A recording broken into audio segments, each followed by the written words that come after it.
আজকে ভাবলাম একটু আম তেল বানাই। গাছ থেকে কটা আম পড়েছিল। তো আমাদের গাছের আমগুলো তো অনেক বড় বড়, একটা আম কাটলেই কিন্তু অনেকগুলো হবে।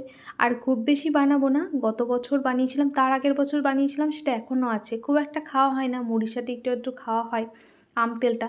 তো ভাবলাম যে তাহলে আমগুলো যখন রয়েছে তখন একটু বানিয়ে রাখি। তো একটা আম দিয়েই বানাবো। আর দেখুন কত বড় হয়েছে আমটা, এখনও কিন্তু পুরোপুরিভাবে আটিটা শক্ত হয়নি, সহজেই কাটা যাচ্ছে। তো আমগুলোকে না প্রথমে ভালো করে ধুয়ে ভালো করে শুকনো কাপড়ে মুছে নিয়েছি, আমগুলোর মধ্যে যেন জল না থাকে। আর আমগুলো কাটার পর কিন্তু আর ধোবো না, গোটা অবস্থায় ভালো করে ধুয়ে ভালো করে শুকনো করে মুছে নিয়েছি। এরপর এই যে খোসা সহ আমগুলোকে এইভাবে ছোটো ছোটো টুকরো করে কেটে নিচ্ছি। তো এই যে আমগুলো কাটা হয়ে গেছে। এরপর দিয়ে দিলাম আমের মধ্যে পরিমাণ মতো লবণ, হলুদ গুঁড়ো, কাশ্মীরি লঙ্কার গুঁড়ো। এখন শুকনো মশলাগুলো আমের সাথে খুব ভালো করে মাখিয়ে নেব।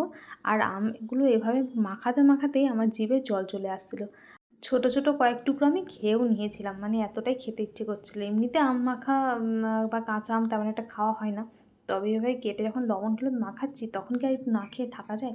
তারপর এই যে আমগুলোকে মাখিয়ে একটা ফাইবারের থালাতে রেখে রোদে দিয়ে দিলাম আর ঢাকা দিয়ে দিলাম। কিছুক্ষণ পর, মানে সকালবেলা দিকে রোদে দিয়েছিলাম আর দুপুরবেলার দিকে এসে একটুখানি উল্টে দিচ্ছি, যাতে সব দিক থেকে আমগুলো ভালো করে শুকিয়ে যায়। আমের থেকে যে লবণ মাখানোর কারণে যে জল বেরোবে, সেই জলটা যাতে ভালোভাবে শুকিয়ে যায়। আমগুলোকে আমি 2 দিন রোদে দিয়েছিলাম। দেখুন আমগুলো সুন্দরভাবে শুকিয়ে গেছে। ঘরে নিয়ে চলে যাব। এরপর মশলা বানিয়ে নেব। নিচ্ছি 1 চামচ করে গোটা জিরে, গোটা ধনে, মৌরি, আর নিয়েছি 1 চামচ 5 ফোড়ন, একটা শুকনো লঙ্কা, আর দিয়েছি 1 চামচ জোয়ান। যেহেতু আম তেল বানাবো তাই খুব বেশি আচার লাগবে না, আর আচারের পরিমাণও কম, তো সেই বুঝেই মশলা নিলাম। তো এই শুকনো মশলাগুলো একদম কম আছে, হালকা করে একটুখানি ভেজে নেবো। খুব লাল লাল করে ভাজবো না, যাতে ঠান্ডা হওয়ার পর একটু মুচমুচে হয়ে যায়, হালকা একটা গন্ধ আসবে, সেরকমভাবে ভেজে নিয়েছি। ঢেলে নিলাম। ঠান্ডা হয়ে যাওয়ার পর ওটা মিক্সিতে গুঁড়ো করে নেব। এরপরে যে কিছুটা সর্ষের তেল আমি ভালোভাবে গরম করে এটা ঠান্ডা করে নিচ্ছি। কাঁচা তেল দিতে হয়, তো ভাবলাম যে কড়াইটা যখন গরম রয়েছে কিছুটা তেল গরম করে নিই। তবে আমার কিন্তু পরে আরও কিছুটা তেল লেগেছিলো, সেটা আমি এমনি কাঁচা সর্ষের তেলে দিয়েছিলাম। আর এদিকে যে শুকনো মশলা, মানে ভাজা মশলাগুলো ঠান্ডা হয়ে গেছে, ওটাকে মিক্সিতে গুঁড়ো করে নিলাম। আর আমগুলোকে এখন একটা বাটির মধ্যে নিয়ে নিচ্ছি। তেল মশলা ভালো করে মাখিয়ে নেব।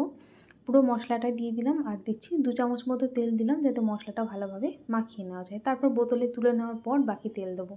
আর এখন কিন্তু আরও একটু লবণ লাগবে, তো আমি আরও 1 চামচ মতো, মানে পরিমাণ বুঝে লবণ দিয়ে দিলাম। এরপর সমস্ত মশলা আমের সাথে ভালো করে মাখিয়ে নিয়ে তারপর একটা বোতলের মধ্যে, একটা কাঁচের বোতলের মধ্যে তুলে নেব।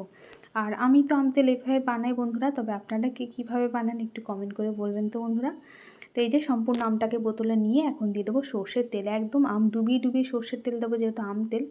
তারপর এটাকে রোদে দেবো 1 সপ্তাহের জন্য। 1 সপ্তাহ রোদে দেওয়ার পর আমগুলো বেশ মজে নরম হয়ে যাবে, তারপর এটা খাওয়া হবে। আর রোদে দেওয়ার সময় ঢাকনার মুখটা আটকে দেবো না, ঢাকনাটা খুলে একটা মুখে কাপড় বেঁধে দেবো। ঢাকনা আটকে রোদে দিলে বোতলটা ঘেমে যেতে পারে, তারপর প্লাস্টিকের ঢাকনা হওয়ার কারণে ঢাকনা ফেটেও যায়।